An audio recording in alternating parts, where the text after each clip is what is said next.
नमस्कार दोस्तों, मैं हूं आद्या और स्वागत है आप सभी का सिविल्स डेली के यूट्यूब चैनल पर। दोस्तों, आज की जो हमारी चर्चा का विषय है वो है एक बेहद खास इंपॉर्टेंट बिल जिसका नाम है क्रिमिनल प्रोसीजर आइडेंटिफिकेशन बिल 2022, जिसे इंट्रोड्यूस किया गया है लोकसभा में और इस पर हंगामा भी चल रहा है एज यूजुअल। आप लोग इस तथ्य से वाकिफ होंगे भली भांति कि जब भी कोई नया बिल इंट्रोड्यूस होता है तो हमारे संसद में, हमारी पार्लियामेंट में उसको लेकर के हंगामा हो जाता है और उस पर डिस्कशंस पे डिस्कशंस किए जाते हैं और उसके पश्चात फिर वो बिल पास ऑन होता है। देखिए, ये तो हमारी पॉलिटिकल न्यूज है, लेकिन इस पॉलिटिकल न्यूज से रिलेटेड जो इंपॉर्टेंट तथ्य हमारे लिए हैं, जो कि हमसे हमारे यूपीएससी एग्जाम में पूछे जा सकते हैं, वो हमें मुख्य रूप से देखने हैं, जिसमें कि सबसे पहला तथ्य यही है कि ये बिल किस बारे में बात करता है। तो देखिए, जो सीपीआई बिल हमारा 2022 का है, ये अलाउ करता है police authorities as well as prison authorities को, ये पुलिस डिपार्टमेंट और प्रिजन डिपार्टमेंट के अथॉरिटीज को कुछ ऐसे अधिकार देता है जिसके तहत वो कलेक्ट, स्टोर और एनालाइज कर सकते हैं फिजिकल एंड बायोलॉजिकल सैंपल्स, जैसे कि आंखों की retina, iris scans, blood samples etcetera etcetera. ठीक है, तो हम इस बिल पर चर्चा करेंगे, जानेंगे कि क्या है इस बिल का इन एंड आउट, किस चीज पर ये बात करता है, क्या क्या चेंजेस ये लेकर के आया है और तमाम जानकारियां इससे रिलेटेड।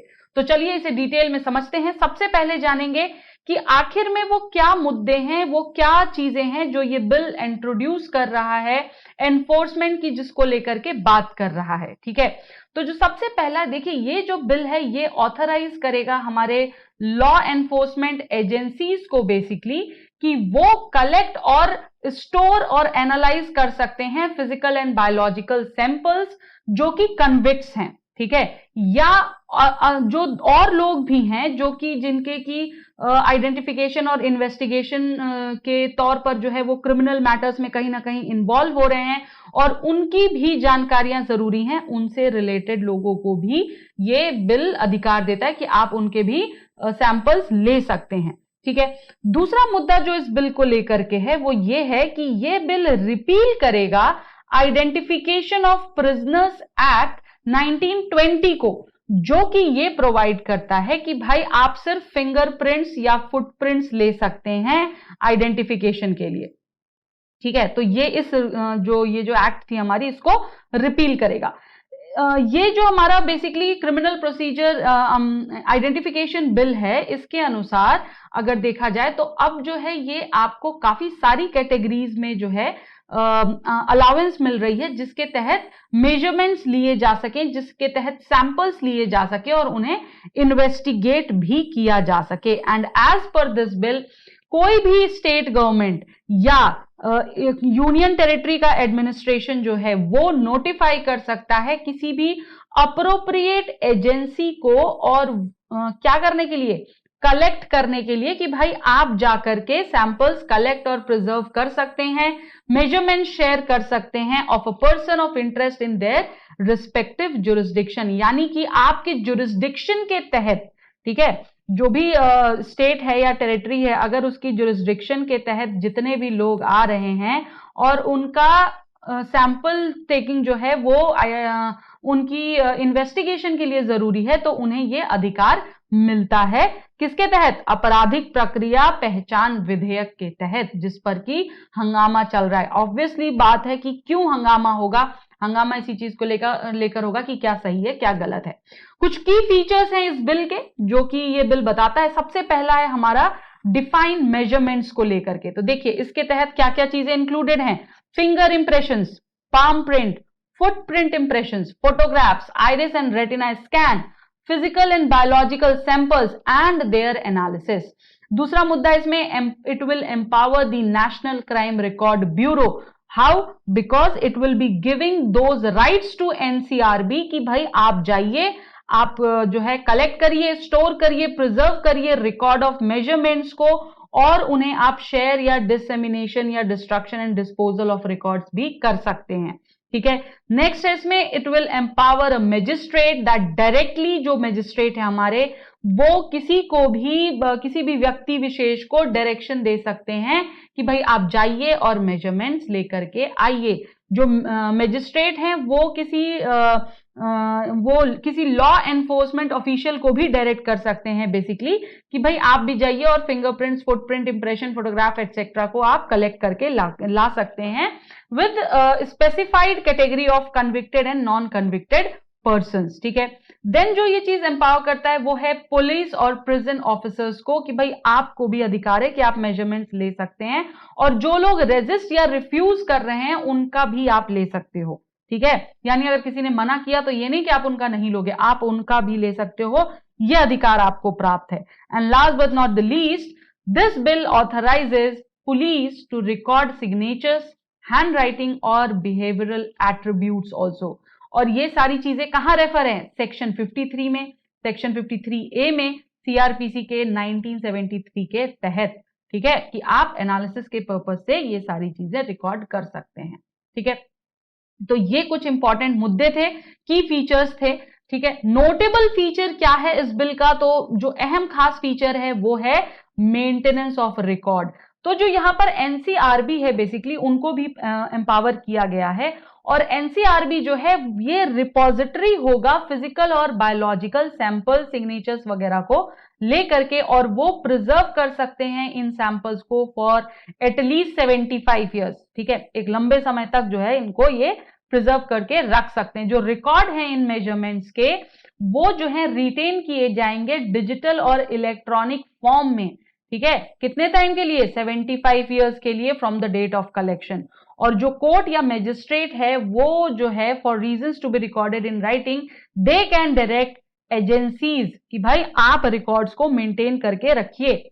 और जो रिकॉर्ड्स ऐसे होंगे जिन्हें कि डिस्ट्रॉय किया जाना होगा इन द केस कि भाई जो व्यक्ति है उसके ऊपर प्रीवियसली कभी कन्विक्शन का चार्ज नहीं लगा है या ऑफेंस या पनिशेबल नहीं है under any law with imprisonment of any term.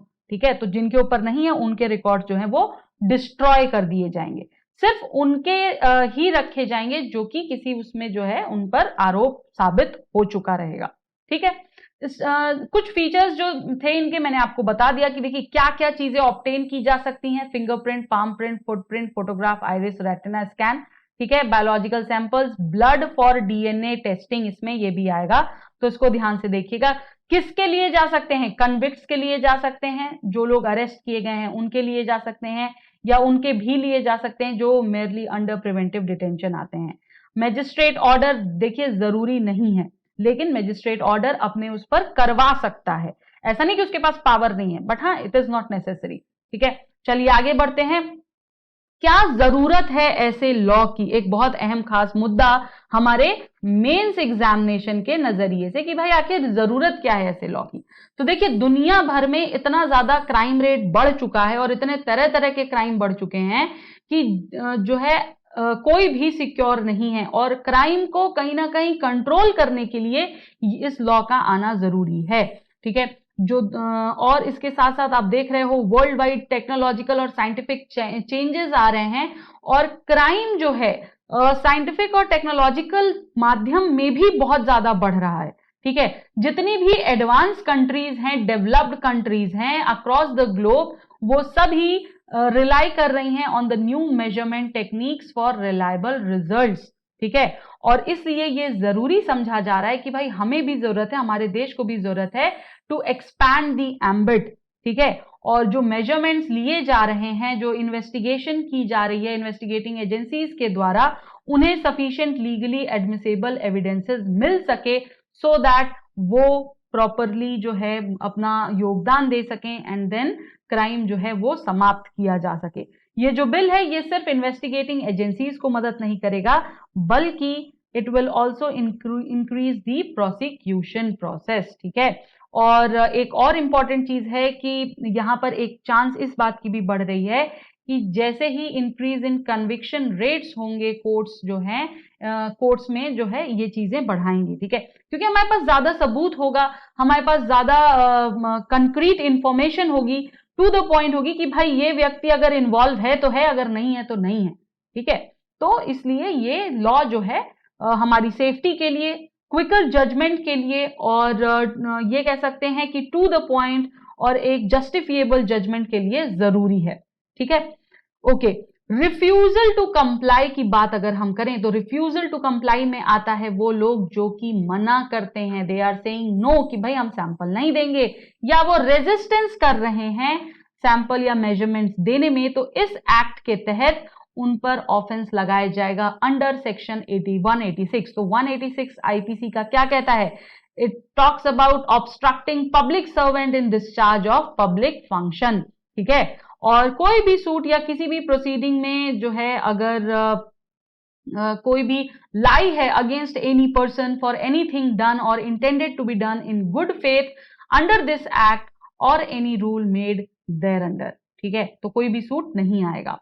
Central government या स्टेट गवर्नमेंट जो है वो अपनी नोटिफिकेशन या ऑफिशियल गैजेट के थ्रू रूल्स बना सकती हैं for carrying out the purposes of this act. और मैनर ऑफ कलेक्शन जो है, स्टोरिंग जो है, preservation, measurement, sharing, dissemination, destruction, disposal, ये तमाम चीजें आएंगी under sub section 1 of section 4 of the act, ठीक है। तो ये यहां पर दी गई हैं और क्या होना चाहिए उसके बारे में बता दिया गया।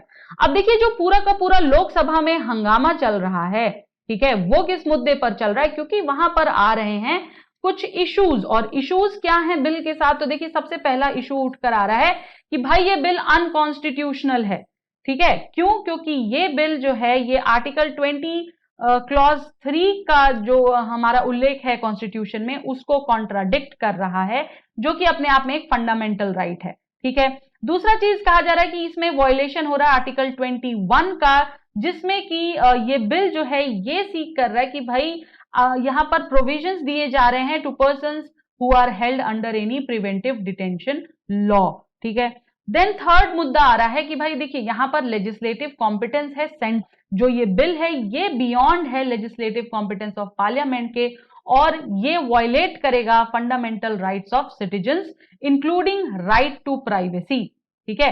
तो कौन कौन से हमारे आर्टिकल्स आ गए यहां पर? आर्टिकल्स आ गए, आर्टिकल 20 का और क्लॉज 3 आ गया, ठीक है। देन आर्टिकल 21 आ गया और पूरे रूप से राइट टू प्राइवेसी भी आ गया, ठीक है। नेक्स्ट है कंटेंशियस प्रोविजन। जो इस बिल के प्रोविजंस हैं वो कंटेंशियस है क्योंकि ये बिल प्रपोज करता है collection of samples even from protesters engaged in political protest, ठीक है।